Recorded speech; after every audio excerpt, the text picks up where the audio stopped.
How long is it? Oh, we'll be 30 minutes max. Okay. You okay on time? Yeah. Yeah.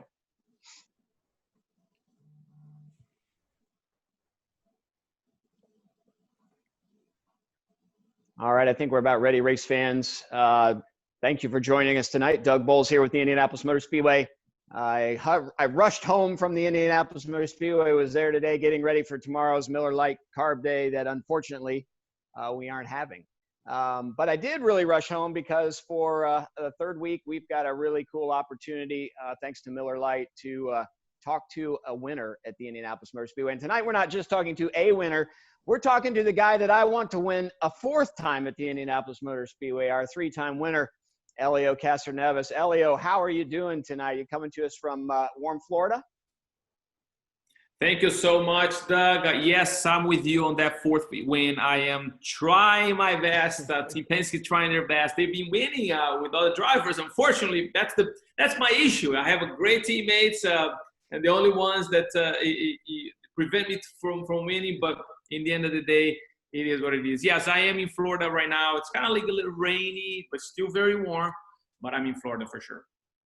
You know, it's pretty amazing, really. I got to thinking as I was driving home today just about your career and how it's not just the 3 wins, but it's 4 pole positions. You've been in the top 5 a bunch, a lot of seconds. And this will be your 20th start this year when we get to run the Indianapolis 500, I think. Talk about when you first came to the Speedway. First of all, it had to have been a surprise to win your first one. To think that you've won 3, and just to think about the longevity of your career at the Speedway and just really how popular you are among our fans. I tell you what, a lot of people might not know, but Indianapolis was my actually first win in an oval. So surprising, yes. However, I knew what I was capable, especially with the team that I was running. Plus, I did my homework, so I was ready to make it happen. You know, and especially such a long race, which is 500 miles. So I'm like, all right.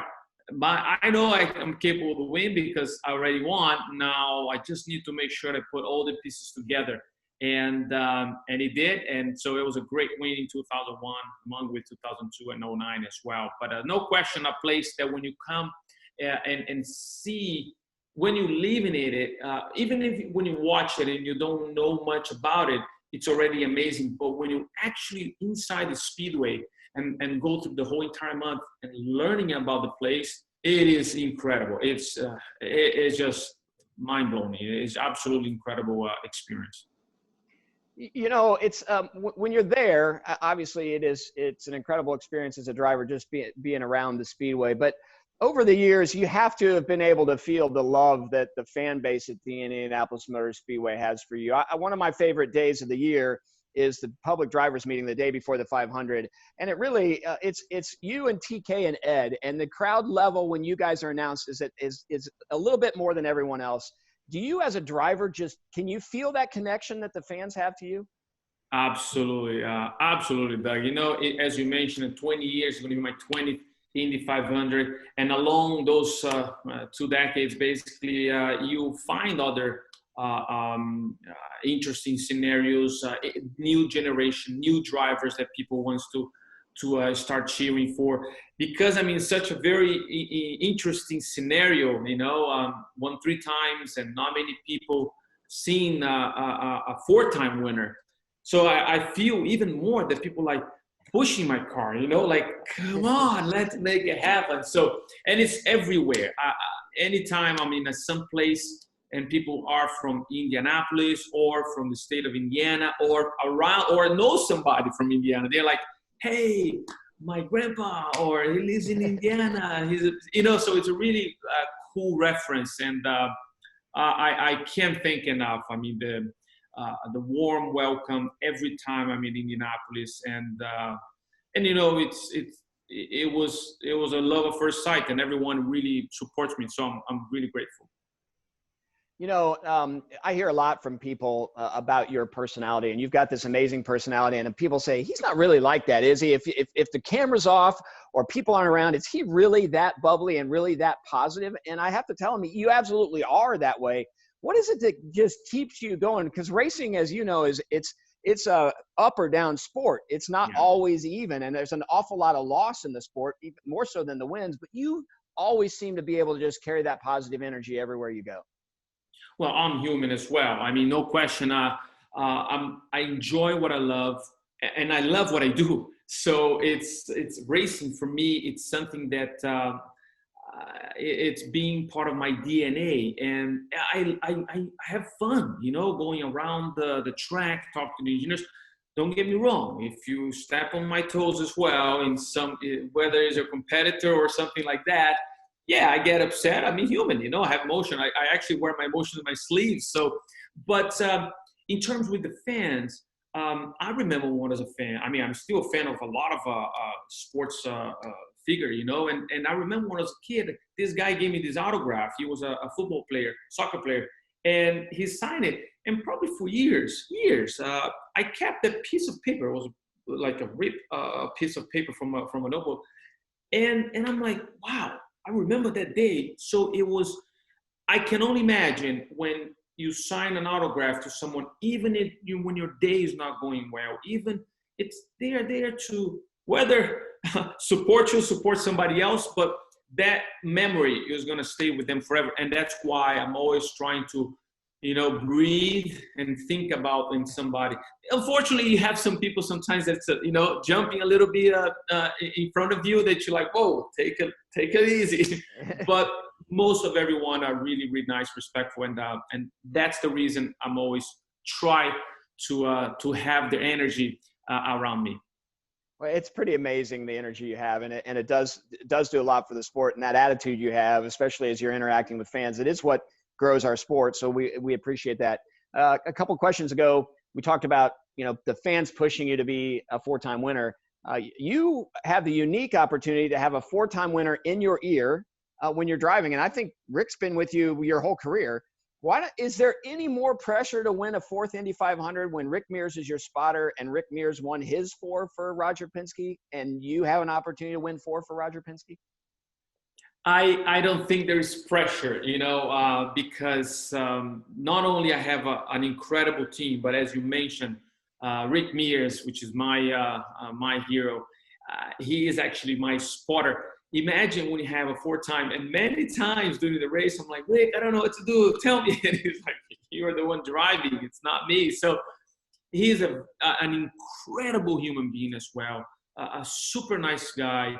Never tell you what to do unless you ask, you know, and that's what I like it. I'm always asking him a question, and he's like, all right, Helio, take it easy. But it's not a pressure. When you're in a great team, when you have a great equipment, and you know what you need to do, it's more about expectation, you know. It's my expectation is always when I jump into the car and at Indianapolis, it's to do well and win. So that's why I don't feel it's like a pressure, but I can wait. I mean, again, unfortunately, we're in the month of May. Unfortunately, we're not there.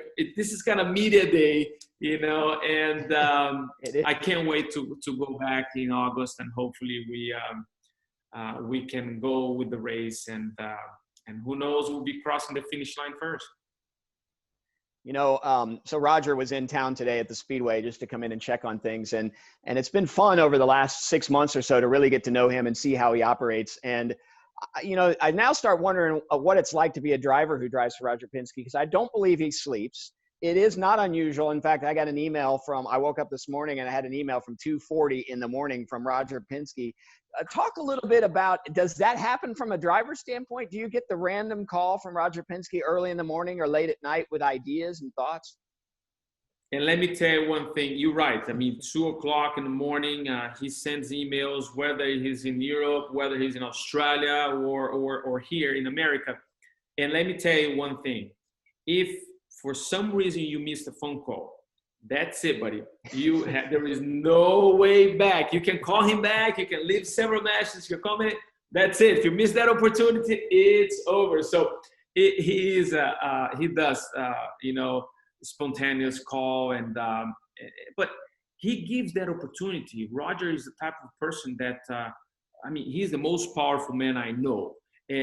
But the incredible thing is he's passionate about racing. And when you call to talk about racing or things like that, he will support you. Or he will give you the opinion whether he support or not. You better be right. If you know what you want, you better be right. But he doesn't like people hesitating. Whoever hesitates in some sort of having doubts, he'll make the decision for you. And I love that. I love he's the decision maker. He's driven and he's going for it. And that's why I not only love and enjoy work with him, but the people around him have the same mentality, and that's perfect. You know, I've enjoyed the opportunity to work with him as well. The one thing I think I'd add, you're right, he's very focused. The other thing that I've been really impressed with is how he includes everybody, and he wants everyone's opinion, not just your opinion or my opinion, but he wants everybody in the organization to be able to answer questions, even when it's outside of their normal world. And Roger knows him by name. It's been pretty impressive, but I understand the feeling of when that phone rings and it says Roger Penske, you pretty much want to pick it up no matter what time it is. But it's amazing. His work ethic is pretty crazy. Hey, I have a special guest here in the basement with me who remembers a time that she actually got to dance with you after you won Dancing with the Stars. My wife, Beth, wanted to come in and say hello, and you can.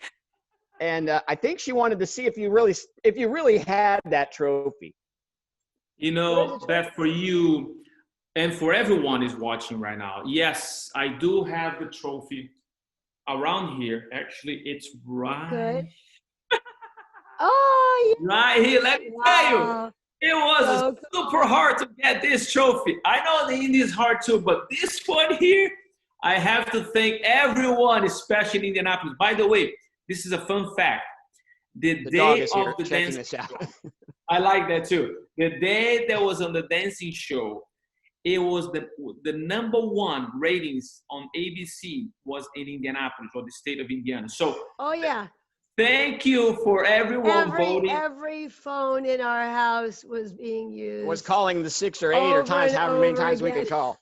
It was, you know what, Team Penske, they will, because we were in LA, so after hours, they say one of the secretaries went to the office and get all the emails and tried to vote. Because back then we didn't have Twitter, we didn't have Facebook, or all this stuff, you know. So, but it was an amazing experience. I had so much fun, and we did too. Almost won as well, so it was so close. Yeah. So IndyCar drivers, they're good on their feet. Light on their feet. Hey, very good. I got a quick question. So I noticed, I believe it was your daughter doing a little bit of a fashion show, runway stuff at the house. So has she seen you? She looked great. Has she seen any of your Dancing with the Stars replays? She did. In fact, in 2012, I went back again for that reason for her. And till this day, she was only 2 years old, 3 years old, and she remembers, which I was like surprised. But she'd seen, she loved it, and she was actually surprised that I was able to dance. Oh, you are good. You were good. Yeah, she should be very proud. Well, I'll let you go. I'll never forget the time I met you at a party right after that, and you dipped me. It was so fun. I'll never forget. Bye. Don't tell anybody. Yeah, so a little cameo appearance from our dog in that one too. So that was good. What's the name of your dog? Well, that dog is an adopted dog that was named Cash after Johnny Cash. Is a little over a year old, and then we you'll remember Thomas Schechter. We have a little Italian Greyhound named Kimmy after Kimi Räikkönen that lives here as well. Hey, I'm going to take a couple fan questions since we got to take a question from my wife for you. Matthew Kendrick sent in a question, and this is a really interesting one, I think, and it's not one that I've ever heard a driver ask before, but what track do you hate being under full course caution on the most? Is there a track that's just terrible for you under full course caution? I had an experience once. I don't say if it's the track or because of the weather, but I do remember an experience one in Michigan. Unfortunately, it was so darn hot that the floor was burning our feet. So what happened is when you go slower, you don't have the ventilation. inside the cockpit. So it was burning my feet. So anytime, I won't specifically say have to be mission, but anytime you have to a very hot track that, and when you have to go slow, woo, it is very, very, I can only imagine with the new aero screen, because in before you just crack the visor, you get a little air. But now, I don't know what's going to happen, but I tell you what, it will be a very interesting scenario this year to find out those drivers, especially on the road course, when they have to be full course yellow, they might be in trouble. Who knows what's going to happen? Have you been in a car with the aero screen yet or no? Not yet. My first experience will be at Indianapolis. Yeah. Okay. Well, it's going to be interesting. Actually, we've got this special coming up on Sunday on NBC at 2:00 Eastern, and there's some pretty cool footage of Simon and Alexander running together. And the aero screens look really good, and some of the images of the drivers in it look spectacular, but I can't imagine the heat. Frederick Cairo says, if you win your fourth 500, how high will you climb on the catch fence? Our catch fence goes up and then angles way back. Do you think you can get yourself up to that angle? I think it will be a little bit risky, especially after about 3 hours of racing. And if you're trying to go too high, I had an experience one as well in Long Beach. This is prior to I was actually going to Indianapolis, but I was so excited that I started climbing the fence. And what happened is when I finished celebrating, instead of climbing down, I actually jumped to the ground. And my friend, as soon as I jumped, I kind of twist my ankle, but it was one of those like, oh, but you could, thank God I had the helmet on, nobody could see my face. However, I learned my lesson that instead of a jump, you climb down and everyone's safe and okay.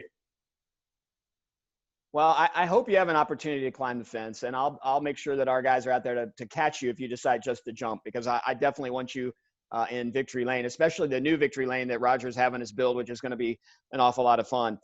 Sam Turner, which one of your Indy 500 wins stood out to you the most? And I know you get this question a lot. I know it's probably impossible to answer, but is there one that's more important than another? Well, yeah, I believe the one that it stays in your mind probably is the last one, because basically it was the one closer to your memory.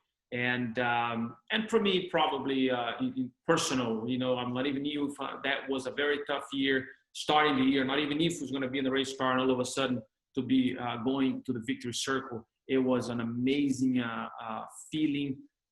It was incredible. I just, till this day, with the Philip Morris people and obviously Roger, give me the opportunity to be back. It was awesome. So that was the 2009. Yeah, and that definitely makes sense, I guess, if you had to pick one. Denny Marcel says, for you, who's the best Indy 500 driver ever? Well, it's difficult, very tough question, because everyone has your quality. I would say the guys that won 4 times.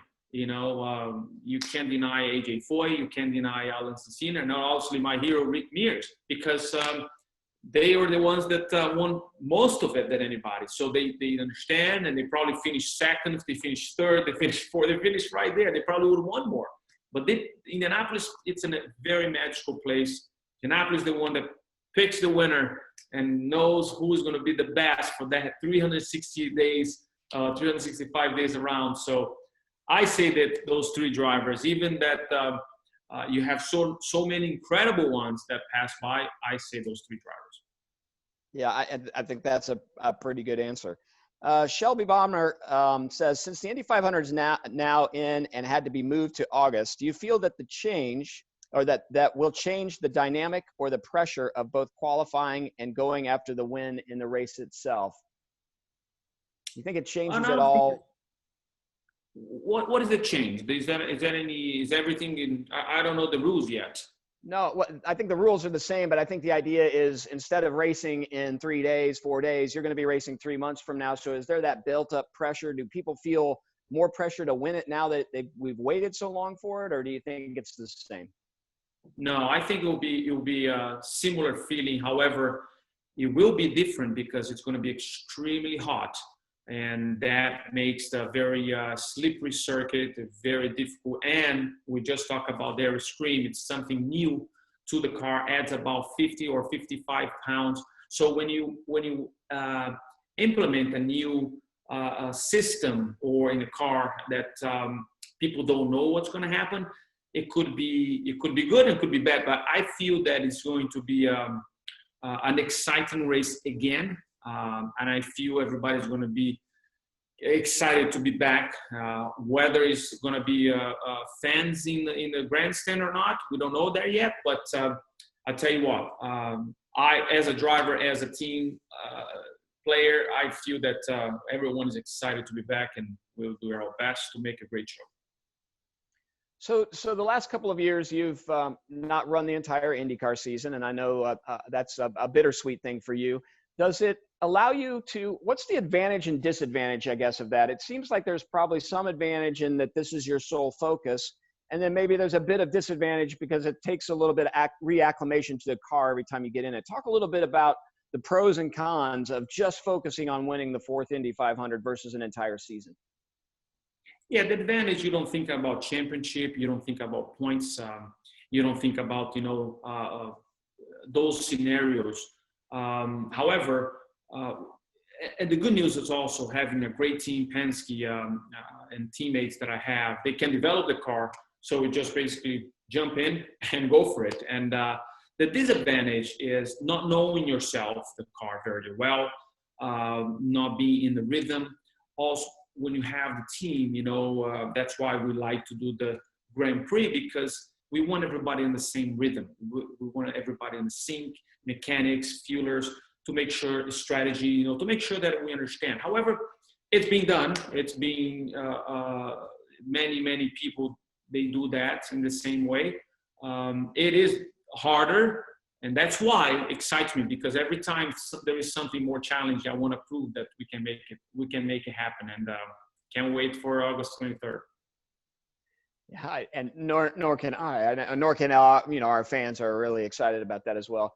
You have had the opportunity to be associated with the Penske brand for such a long time, and the many sponsors that go along with it. But coming back to the Speedway in that yellow Shell Pennzoil car, getting to do that again this year. That car has been in victory lane on a number of occasions at the Speedway. Talk a little bit about just being associated with that brand and what it means to bring the Pennzoil and the Shell brand back to the Speedway each year. Yeah, all the associates with Team Penske are incredible partners, and I've been able to represent them in many occasions. And I'm so glad that Pennzoil, Shell Pennzoil, were able to, extend that relationship. Even that I'm not full-time an IndyCar driver, they were able to, convince Roger and Tim to keep going a 4th car the last 3 years. So when you have a partner like that, it's not only a name on the car. Shell Pennzoil, they work as well in many other situations. For example, the lubricant, and basically they try to help, whether it's through the oil that you put in the engine, also to the gearbox. So those are the things that they always try to develop and improve, so that it not only it's a testament of the product, and again, anyone can have it. I'm not sure if it was last year's or a few years ago, there was a rumor saying that the competitors of Pennzoil, because you buy right at the gas station, the shelf, you can, or other stores, there was rumors that people or the teams were buying their Pennzoil lubricant because it was a better one. So it was much better than the competitor. So it was it's cool to see that they become partners of the team and also the sponsorship. So it's a great partnership overall. Well, it's a beautiful car as well, and it for me, growing up around the Speedway and thinking back in the days when Johnny Rutherford drove that car and others, it was fantastic to see. I guess I'll leave it. Last question for you tonight, to just talk a little bit about, we're all at home, we're all missing the Indianapolis Motor Speedway. What would you, if tonight we were finishing up media, you're getting ready for Carb Day and race day, coming up a couple days later. What would you be doing tonight if we were getting ready to go have carb day tomorrow? Well, it would definitely be last minute. I'm probably going to be in the garage right now, talking to my engineer. Actually, they're not there, but I would probably be in the garage. Even that I know everybody have to leave in certain hours. I think it's 6 o'clock, but I have the code. We stay at the track. I normally go to the garage and take a look, last, numbers that we can use for the carb day, and get ready for the next day. So trying to do a great run, full tank run, make sure that everything is ready, because that's going to be the race car, and start dreaming, thinking, and man, it's becoming a very, very busy weekend, because not only that, we start after that, we have the pit stop competition. Then we have a lot of commitment with sponsors, with Firestone is one of them. And then the next day we have the parade. And then Sunday comes with the big race. Oh man, you can't do this to me, man. Oh my goodness. I'm just like going crazy right now.